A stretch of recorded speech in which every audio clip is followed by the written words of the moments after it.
اسلام زندہ باد، اسلام زندہ باد، اسلام زندہ باد۔ پرسوں یہ حدیث میں نے پڑھی ابن ماجہ میں کہ ملک الموت کہتا ہے ایتھا النفس الخبیثہ کانت فی الجسد الخبیث، اے خبیث روح جو خبیث جسم میں تھی، اخرجی باہر آؤ۔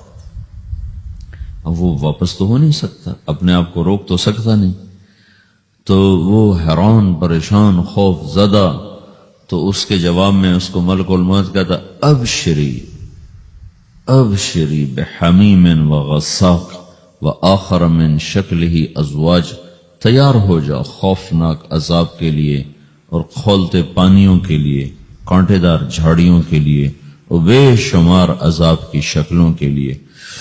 تو اس کی روح کو جب کھینچتے ہیں تو رگ رگ سے وہ کٹ کٹ کے نکلتی ہے، تو سارا وجود زیر و زبر ہوتا ہے، سکرات کا درد ساری دنیا کے دردوں پر حاوی ہے۔ جب اس کی روح نکلتی ہے اور اس کو لے کر آسمان پر چلتے ہیں تو دروازے پر پہنچتے ہیں تو اندر سے فرشتے پوچھتے ہیں کون ہے؟ کہتے ہیں فلاں فلاں کا بیٹا ہے۔ کا نفس خبیثہ فی الجسد الخبیث، یہ تو وہی بدماش ہے جو بدماش جسم میں تھا، یہ وہ بدبخت روح ہے جو بدبخت جسم میں تھی، اس کے لیے آسمان کے دروازے نہیں کھل سکتے، اسے واپس کر دیا جائے۔ تو آسمان کے دروازے لا تفتح لهم ابواب السماء ولا يدخلون الجنة حتى يلج الجمل في سم الخياط، کہ ان کے لیے آسمان کے دروازے نہیں کھلیں گے اور ان کے لیے جنت کے دروازے نہیں کھلیں گے، پھر یہ وہاں سے نیچے گرائے جاتے ہیں جو اللہ کا قید خانہ ہے سجین۔ وما ادراک ما سجین کتاب مرقوم، وہ تمہیں خبر نہیں کہ وہ کیا خوفناک قید خانہ ہے جو اللہ تعالیٰ نے بنایا ہے، اسے وہاں دھکیل دیا جاتا ہے۔ پھر قیامت تک اس کے لیے انتظار کی گھڑیاں ہیں اور عذاب کی شدت ہے۔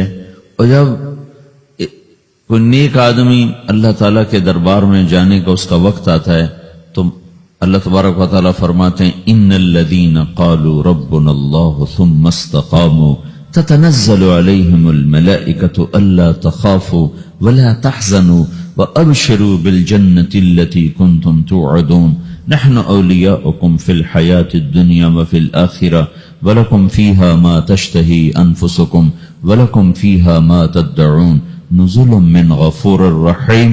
جب کوئی نیک مرد عورت کے جانے کا وقت آتا ہے تو اس کے لیے بھی فرشتے آتے ہیں اور آ کر اس کو خوشخبری دیتے ہیں اور آ کر اس کو تسلی دیتے ہیں کہ آپ غم نہ کریں، پیچھے والے بھی آپ کو مل جائیں گے، آپ خوف نہ کریں، آگے ساری منزلیں آپ کے لیے آسان ہیں، آپ کے لیے جنت بھی تیار ہے، رب بھی مہربان ہے۔ اور حدیث پاک میں آتا ہے کہ ملک الموت اور 4 فرشتے آتے ہیں، وہ 4 فرشتے اس کو سہلاتے ہیں، دباتے ہیں کہ موت کا درد اسے محسوس نہ ہو۔ اور ملک الموت فرماتے ہیں ایتھا النفس الحمیدہ کانت فی الجسد الحمید اخرجی، اے نیک روح جو نیک جسم میں تھی باہر آؤ۔ کیا کرو؟ وابشری بروح وریحان ورب راض عنک غیر غضبان، آپ کو بشارت ہو آپ کے لیے جنت تیار ہو چکی ہے اور وہاں کی ساری نعمتیں آپ کے لیے میسر ہو چکی ہیں اور اللہ آپ پہ راضی ہو چکا ہے اور اللہ آپ پہ خوش ہو چکا ہے۔ اس پر اس کی روح کو نکالا جاتا ہے، پھر سارے فرشتے اس کو استقبال کے ساتھ جو آسمان پر لے جاتے ہیں تو اندر سے پوچھتے ہیں کون ہے؟ کہ فلاں فلاں کا بیٹا، فلاں فلاں کی بیٹی۔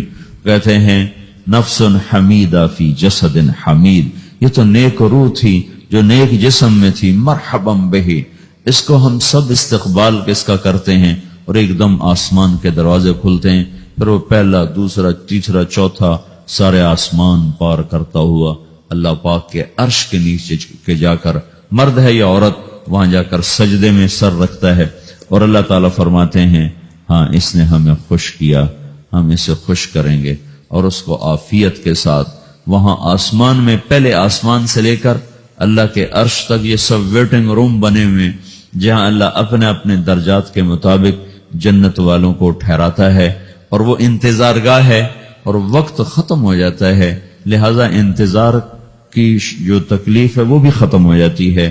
وقت ختم تو انتظار کا احساس ختم اور ٹائم کے گزرنے کا احساس ختم، تو جیسے اصحاب کہف کو اللہ نے غار میں داخل کر کے تو غار کے اندر سے وقت کو نکال کے باہر پھینک دیا. باہر 300 سال گزرے، اندر آدھا ہی دن گزرا تھا. وہ جب اٹھے تو وہ 25 برس کا نوجوان 350 سال کا ہو کے نہیں اٹھا، وہ 25 سال کی عمر میں اٹھا ہے. نہ ناخن بڑا ہے، نہ مونچھیں بڑی ہیں، نہ ان کی داڑیاں لمبی ہوئی ہیں، کیونکہ تو زندہ تھے، مر نہیں گئے تھے. تو زندہ کے تو بال بھی بڑھتے ہیں، ناخن بھی بڑھتے ہیں، لیکن وہ اس طرح اٹھے کہ 300 برس گزر گئے اور 25 برس کا نوجوان 25 سال کی عمر میں اٹھا ہے، 20 برس کا 20 برس کی عمر میں اٹھا ہے. اور وہ کہنے لگے کم لبثنا، بھائی کتنا ٹھہرے ہیں، کہ یومن او بعض یومن، لگتا ہے کوئی دن آدھا دن ٹھہرے ہیں. وہ صحیح کہہ رہے تھے. باہر اللہ تعالیٰ نے وقت کی گھڑی کو چلائے رکھا اور اندر غار میں اس کو سوئچ آف کر دیا، نکال دیا کہ یہاں وقت کو داخل نہیں ہونے دیا. تو وقت کے گزرنے سے جو بھی اثرات مرتب ہوتے ہیں وہ ان پر مرتب نہیں ہوئے. تو وہ 20 آدھے ہی دن کے بعد اٹھے ہیں. باہر 300 سال، اندر آدھا دن. یہی کچھ اللہ تبارک و تعالیٰ برزخ میں کر دیتا ہے، وقت کو ختم کر دیتا ہے، گزرنے کا احساس نہیں ہوتا ہے. تو اس طرح میرے عزیزو، یہ دو موتیں ہر انسان دیکھتا ہے. یا وہ جنت کے فرشتوں کا استقبال دیکھتا ہے یا جہنم کے فرشتوں کی مار اور پٹائی کو سہتا ہے.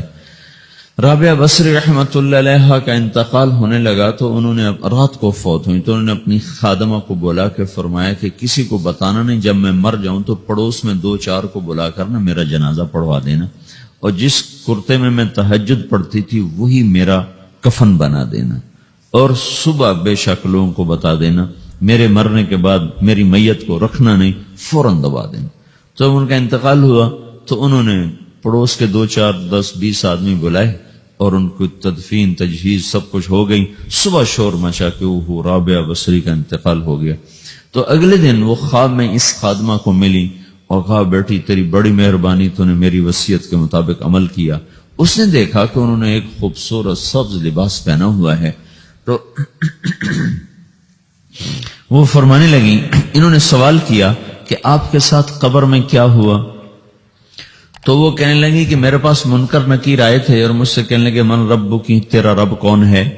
تو میں نے کہا سبحان اللہ، 40 برس جس کو میں نہ بھولا سکی اس کو 4 ہاتھ زمین میں آ کے میں بھول جاؤں گی. ان کا 42 برس کی عمر میں انتقال ہوا تھا. تو وہ کہنے لگے سبحان اللہ، جس کو میں 40 برس نہ بھولا سکی میں اسے 4 ہاتھ زمین کے اندر آ کے بھول جاؤں گی. تو منکر نکیر کہنے لگے اس کا کیا حساب لینا؟ پھر انہوں نے پوچھا کہ وہ آپ کا وہ کرتا کہاں گیا تہجد والا جس میں آپ کو کفن دیا تھا؟ کہ وہ اللہ نے مجھ سے لے لیا ہے اور میرے اعمال کے خزانے میں رکھ دیا ہے. قیامت کے دن میرا وہ کرتا بھی میرے ترازو میں تولا جائے گا اور مجھے یہ لباس پہنایا ہے جو جنت کا لباس ہے.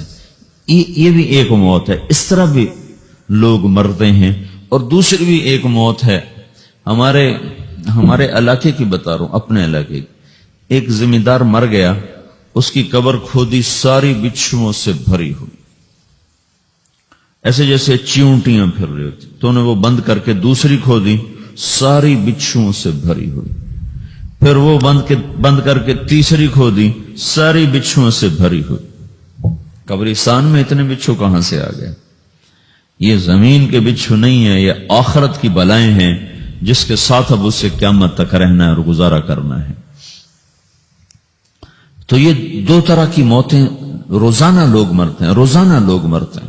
جب نماز کا وقت ہوتا ہے ملک الموت ساری دنیا کا چکر لگاتا ہے اور دیکھتا ہے کون پڑھ رہا ہے کون نہیں پڑھ رہا، کون پڑھ رہا ہے کون نہیں پڑھ رہا.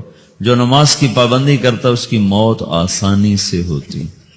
جو نماز میں غفلت کرتا ہے اس کے ساتھ موت کے وقت شدت اور سختی اختیار کی جاتی. تو بھائیو، یہ ایک جسم ہے، ایک روح ہے. روح باقی رہنے والی چیز ہے، جسم مٹ جاتا ہے، پھر اللہ سے قیامت کے دن نیا جسم عطا فرمائے گا، ایک نیا جسم دیا جائے گا. روح وہی ہے جو اللہ کے خزانوں میں جمع ہو جاتی ہے. نافرمان کی سیاہ کالی روح ہوتی، فرما بردار کی روشن چمکدار روح ہوتی. تو اللہ نے کچھ تقاضے جسم کے رکھے ہیں اور کچھ روح کے رکھے ہیں. جسم کے تقاضے پورے نہ کرو تو یہ پریشان ہو جاتا ہے، روح کے تقاضے پورے نہ کرو تو یہ پریشان ہو جاتی. روح کی پریشانی جسم سے زیادہ ہے، چونکہ روح کی طاقت جسم سے زیادہ ہے. جسم مٹی سے بنا ہے، اس کی غذا بھی مٹی سے نکلتی ہے. روح آسمان سے ہے، اس کی غذا بھی آسمان سے ہے۔ روح کا تعلق جب تک اللہ سے نہیں جڑتا اس سے بھوک اور پیاس لگتی رہتی ہے۔ جسم کو جب تک روٹی اور پانی نہ ملے یہ تڑپتا اور پریشان رہتا ہے۔ جیسے اللہ تعالیٰ نے ہمارے جسم میں روٹی اور پانی کی طلب کو بے ساختہ رکھ دیا ہے۔ میں بیان کے دوران بھی پانی پی رہا ہوں، آپ دیکھ رہے ہیں کہ مجھے میرا حلق سوکھ جاتا ہے، مجھے طلب محسوس ہوتی ہے پانی، حلق سوکھتا ہے پانی کی طرف بھاگتے ہیں، بھوک لگتی ہم روٹی کی طرف بھاگتے ہیں۔ یہ ایک ایسا اندر میں آٹومیٹک سسٹم ہے کہ ہم اس کو آف نہیں کر سکتے۔ یہ سوتے سوتے بھی بھوک کی وجہ سے آنکھ کھل جاتی، سوتے سوتے پیاس کی وجہ سے آنکھ کھل جاتی ہے۔ یہ ایسا خود اللہ تعالیٰ نے ساختہ نظام بنایا ہے کہ آپ اپنے جسم میں روٹی اور پانی کی طلب کو نہیں نکال سکتے۔ میرے عزیزو، ٹھیک اسی طرح اللہ نے انسانی روح میں اپنی طلب رکھ دی ہے اور اپنے رسول کی طلب رکھ دی ہے۔ یہ دو طلب ایسی ہیں کہ یہ آپ کے جسم روح سے نکل نہیں سکتی۔ جیسے بھوکا روٹی نہ کھا لے، پیاسا پانی نہ پی لے، اسے چین نہیں آ سکتا۔ وہ روح جو اللہ اور اس کے رسول سے نہ آشنا ہے، جب تک وہ وہاں تک پہنچ نہیں جاتی اسے چین نہیں آ سکتا، اس کا اندر پریشان رہے گا۔ 1997 میں جب جنید جمشید سے میری پہلی ملاقات ہوئی تو اس نے مجھ سے یہ سوال کیا کہ مولوی صاحب، ایک پاکستانی نوجوان جس گلیمر کو خوابوں میں دیکھتا ہے، وہ گلیمر تو مجھے زندگی میں ویسے ہی حاصل ہے، میرے چاروں طرف زندگی کا رقص ہے اور میری زندگی کی ہر خواہش، ہر تمنا پوری ہے، اس کے باوجود میرے اندر اندھیرا ہے، میرے اندر خلا ہے۔ مجھے لگتا ہے میں وہ کشتی ہوں جس کا کوئی ساحل نہیں، جس کی کوئی سمت نہیں، جس کا کوئی گھاٹ نہیں۔ یہ کیوں ہے؟ میرے ساتھ تو ایسا نہیں ہونا چاہیے۔ ایک عام لڑکا تو کہتا ہے ہائے کاش یہ ہوتا، اس کو وہ نہیں ہو رہا تو پھر وہ پریشان ہے، ہائے یہ ہوتا، ہائے وہ ہوتا۔ تو میں تو ہائے نہیں کرتا ہوں، میری تو ہر لذت اور خواہش میرے سامنے تشتری میں سجا کے پیش کی جا رہی۔ میں کیوں ایسا کر رہا ہوں؟ میں ہائے ہائے کیوں کر رہا ہوں؟ میرا اندر ویران کیوں ہے؟ میرے اندر میں خلا کیوں ہے؟ یہ وہی خلا ہے کہ وہ روح کی پیاس کو شراب میں بجھانا چاہتا ہے، وہ روح کی پیاس کو لڑکی میں بجھانا چاہتا ہے، وہ روح کی پیاس کو موسیقی سے بجھانا چاہتا ہے، وہ روح کی پیاس کو دنیا کی رعنائیوں میں 5 اسٹار ہوٹلوں سے بجھانا چاہتا ہے۔ روح کیا جانے روٹی کیا ہے، شراب کیا ہے، پانی کیا ہے، عورت کیا ہے، موسیقی کیا ہے، گھنگرو کیا ہے، پائل کیا ہے، چھنکار کیا ہے، روح کو ان چیزوں کی کیا خبر؟ امریکہ میں ہماری ایک جماعت تھی تو 4 لڑکے 2 لڑکیاں، 4 لڑکیاں 2 لڑکے مسلمان ہوئے۔ تو ایک لڑکے کا نام رکھا تھا ابراہیم، اور اس کو جب پڑھایا نا کلمہ، انہوں نے کہا ہائے، انہوں نے کہا ہائے، اور دونوں ہاتھ یہاں رکھے سینے پر، دل پر، کہا ہائے۔ تو ہمارے ساتھی ہیں ڈاکٹر اختر، وہ کہنے لگا کیا ہوا کیا ہوا؟ کہنے لگا جب سے ہوش سنبھالا یہ جگہ خالی تھی، یہ تیرے کلمہ پڑھانے پر بھر گئی ہے کہ میری خوشی سے ہائے نکل گئی۔ یہ جگہ خالی رہے گی، یہاں شراب نہیں پہنچ سکتی، یہاں نغمہ اور موسیقی نہیں پہنچ سکتی، یہاں تالے لگے ہوئے ہیں، یہاں تک کوئی آواز نہیں جا سکتی۔ دل کے تاروں پر ایک ہی نغمہ چڑھ سکتا ہے اور وہ اللہ کی یاد کا ہے اور اللہ کی محبت کا ہے اور اللہ کے رسول کی محبت کا ہے۔ باقی کوئی مزراب ایسا نہیں جو ان تاروں کو چھیڑ سکے، باقی کوئی چیز آواز ایسی نہیں جو دل کی دنیا پر جا کر دستک دے سکے۔